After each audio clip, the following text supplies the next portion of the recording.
Hey friends, Rich Davidson here, and welcome to Between Episodes. Life sucks. So the other day, I started updating my content creator portfolio. I wanted to make it representative of some of the newer work I've done, but also wanted it to represent some of the past work. So basically, I was just revamping it. And that's when something that I didn't count on happened. You know, I thought it was going to be just a simple update. Something as simple as maybe updating your phone or updating your computer's operating system, although that might not necessarily be simple. But I just thought it was going to be pretty easy. Unfortunately, with life and with emotions, things are rarely that mechanical. So a little backstory. In 34 years of working, I never had a job that I loved until I started working at the piano bar. Now, it wasn't your typical piano bar. We had a full band, a motorized stage, lighting, a pretty cool PA system, a fog machine.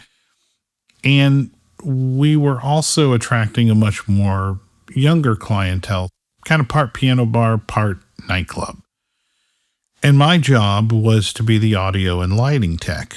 Now, this was a part-time job. And it took me a little while to kind of settle in because I've never been a go out to the club kind of guy. Never. The technical side of it was easy. The environment was a little more challenging, but I settled in. And once I did, I realized something that had never happened before. I liked my job. In fact, I loved it. And over the next 7 years, that part-time job morphed into a full-time job.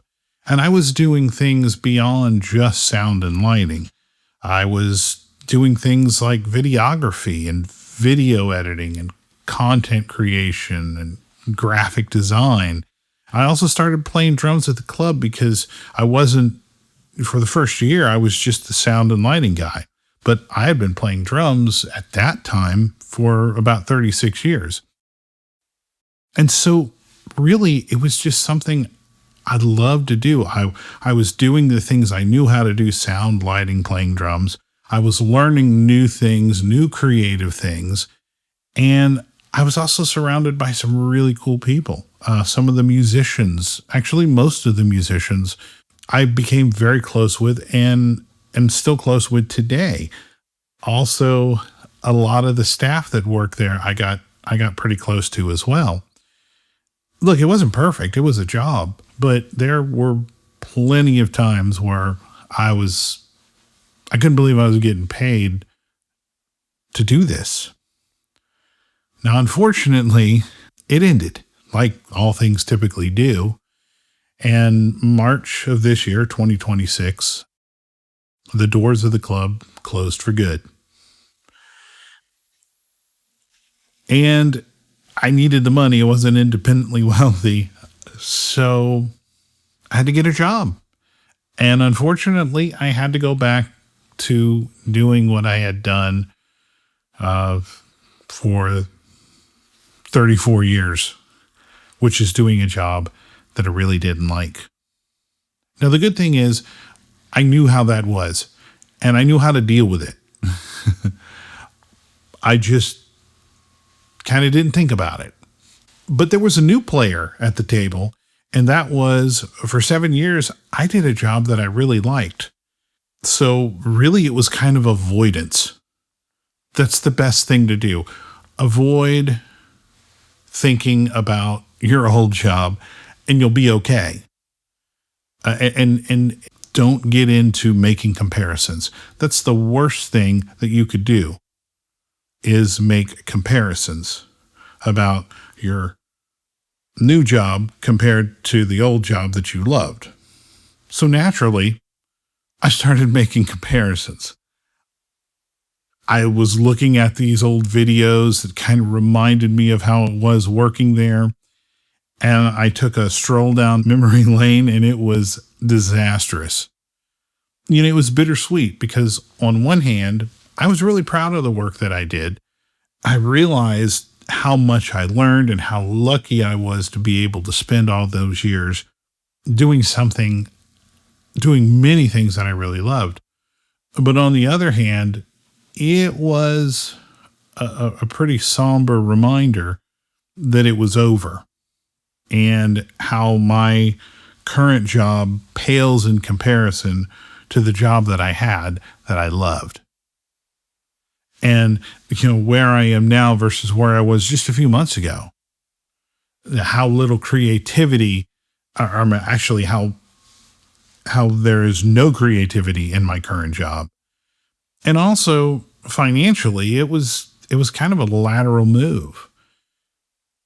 And I guess at my age, I shouldn't be making lateral moves. Now, the truth is that there's probably not a lot of statistics to back that up. But suffice to say, I don't feel like I should be making lateral financial moves. And then when you just pile all of that on, it's kind of hard to find any purpose in what you're doing beyond the necessity. And I'm kind of tired of having to do necessity. Maybe I shouldn't be, but I am. Now, the thing about it is, I've always been someone who can kind of hold on to the smallest glimmer of hope, just hoping that something better is around the corner. But sometimes it's difficult, if not impossible, to just manufacture that hope. The energy just isn't there. And in those cases, hope is nowhere to be found. And that is what it's like right now. I don't really feel like I have the energy to be hopeful about anything. So what do I do? Is it over? But it could be. It could be. But it's not. The only thing to do, and perhaps one of the hardest things to do, it's the only option, is to keep moving forward. There's a well-used quote, maybe an overused quote by Winston Churchill. When you're going through hell, keep going. Yeah, most of us have heard it ad nauseum. I mean, I'm using it in my podcast, but it's regardless of how many times we've heard it, it's true. That's the homework. That's the assignment. Just to keep moving forward, to keep waking up at an ungodly hour and punching the time card. And all the while just trying to be creative, keep on the lookout, waiting for hope to show up because I know that it will. It's not here now, but I know that it will.